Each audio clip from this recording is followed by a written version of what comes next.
आज हम बात करेंगे मास्लो की आवश्यकताओं के पदानुक्रम, मास्लोस हायरार्की ऑफ नीड्स की, जिसे ज़रूरतों का पिरामिड भी कहा जाता है। ये मनोविज्ञान के सबसे प्रसिद्ध मॉडलों में से एक है जो हमें ये समझने में मदद करता है कि हम मनुष्य के रूप में कैसे प्रेरित होते हैं और हमारी इच्छाएं समय के साथ कैसे बदलती हैं। तो चलिए इस पिरामिड के आधार से शुरू करते हैं। 1. शारीरिक ज़रूरतें, फिजियोलॉजिकल नीड्स। दोस्तों, सबसे पहली और सबसे बुनियादी ज़रूरतें वो हैं जो हमारे अस्तित्व के लिए बेहद ज़रूरी हैं। सोचिए, एक नवजात शिशु को क्या चाहिए?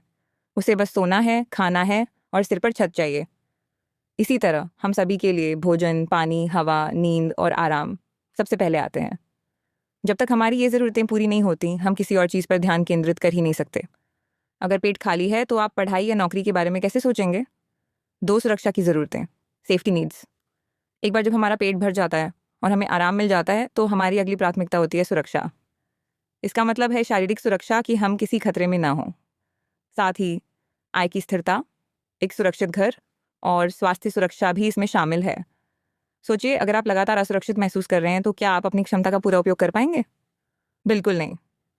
दुर्भाग्य से कई लोग अपने जीवन में पहले 2 चरणों को पूरा करने में ही संघर्ष करते हैं।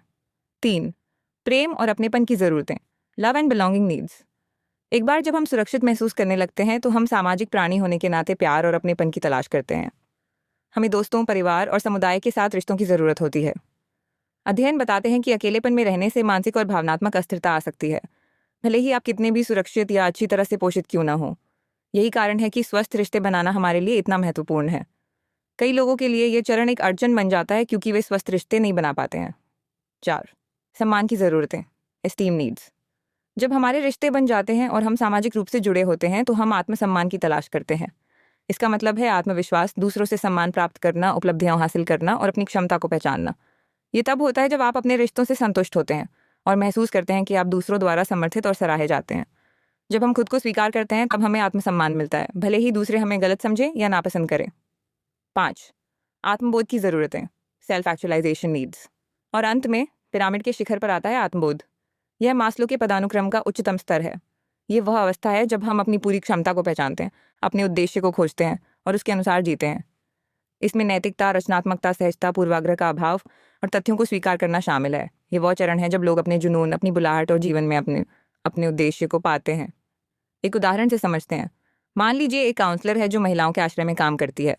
अगर कोई महिला घरेलू हिंसा से भागकर आई है तो उसकी पहली चिंता उसकी शारीरिक सुरक्षा और उसके बच्चों की भलाई होगी। काउंसलर को उसे आत्म प्रेम सिखाने की कोशिश करने के बजाय पहले उसकी सुरक्षा, दूसरा चरण और बुनियादी ज़रूरतों को पूरा करने पर ध्यान देना होगा। अगर वो महिला कुछ महीनों से आश्रय में है, उसकी शारीरिक ज़रूरतें पूरी हो चुकी हैं, तो शायद उसे अब जुड़ाव और अपनेपन, तीसरा चरण की ज़रूरत महसूस होगी। एक अच्छी काउंसलर इस जानकारी का उपयोग करके अपनी सलाह को हर महिला की गहरी प्रेरणा के अनुरूप तैयार करेगी।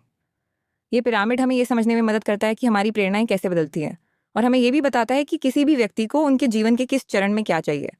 ये सभी दैनिक इच्छाओं का सटीक वर्णन नहीं करता है, लेकिन ये एक व्यापक रूपरेखा प्रदान करता है।